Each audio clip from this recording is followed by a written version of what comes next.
ભુજમાં world heritage દિવસ નિમિત્તે 45 જેટલા લોકોને સંસ્થા દ્વારા પ્રાગમહેલથી અલગ અલગ જગ્યા બતાવવામાં આવી। ભુજમાં વર્લ્ડ હેરિટેજ દિવસ નિમિત્તે 45 જેટલા લોકોને સંસ્થા દ્વારા પ્રાગમહેલથી અલગ અલગ જગ્યા બતાવવામાં આવી હતી। અહેવાલ મા ન્યૂઝ, દર્શન મહેતા, ભુજ। મારું નામ કગથરા આશીષ। વર્લ્ડ હેરિટેજ દિવસના દિવસે આજે પ્રાગમહેલ ખાતે અમે બધા ભેગા મળી અને એક સરસ મજાનો ભુજનો હેરિટેજ વોક માટે નીકળેલા, જેમાં અમને અહીંના તજજ્ઞ એવા ગાઈડ તરફથી જે ગુજરાત સરકારના પદ ઉપરથી અમને ગાઈડશીપ કરી અમને ફ્રી ઓફ કોસ્ટ આખા આવડા ભુજના જે બહુ મૂલ્યવાન પ્લેસ છે એની વિઝિટ કરાવી, એનું એન્ડ ટુ એન્ડ એનું શું મહત્વ છે। અમે ભુજમાં રહીએ છીએ પણ ભુજની સમૃદ્ધિ વિશે અમને કંઈ ખ્યાલ નથી।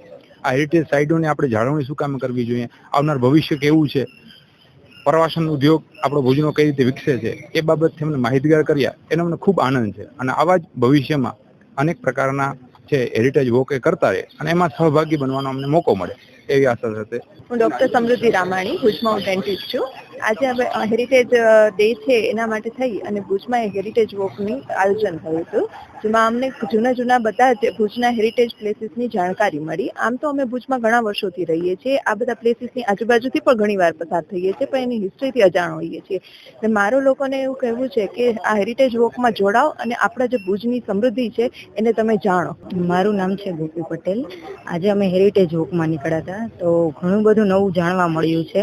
કેમ કે ભુજમાં તો ઘણા વર્ષથી રહીએ છીએ, પણ જે આવી વસ્તુ છે હેરિટેજને લાયક તે ઘણી બધી જાણવા મળી છે, જેના કારણે આવનારી પેઢીને પણ કહી શકીએ છીએ કે ભુજમાં આવી વસ્તુ છે कि जे જોવા લાયક છે। मैंने फेसबुक पे ये मेरा नाम जितेंद्र राजपूत है। मैं अहमदाबाद में खुद एक टूर गाइड हूँ और फेसबुक पे मैंने इनका इवेंट देखा था और बहुत कुछ नया जानने को मिला। बहुत सारे जो हिस्टोरिकल प्लेसेस हैं उनके बारे में जानने को मिला और ऐसे ही भविष्य में ये लोग इवेंट करते रहे, यही आशा रखता हूँ और हेरिटेज को प्रमोट करते रहें, यही मेरी इच्छा है। आप यहाँ पहली बार आए हैं? नहीं, ये मेरा सेकंड टाइम है, लेकिन हेरिटेज वॉक में पहली बार आया हूँ, तो बहुत ही अच्छा लगा यहाँ पे आके। कौन सा भुज में जो देखा? मैंने यहाँ पे प्राग महल, आईना महल देखा है, फिर हमीरसर लेक देखा है, भुज छतेड़ी देखा है और भी, हाँ, और भी स्ट्रक्चर हैं और हेरिटेज वॉक के अंदर जो प्लेसेस है वो सब देखे हैं, दरवाजे हैं, स्टेप वेल्स है, ये सब। आप अपने शहर अहमदाबाद में क्या अपील करेंगे लोगों को? मैं लोगों को यही कहूँगा कि आप भी भुज आइए और भुज एक्सप्लोर करिए और चाहे फ्री वाले इवेंट हो या पेड वॉक हैं वो सब अटेंड करिए आप।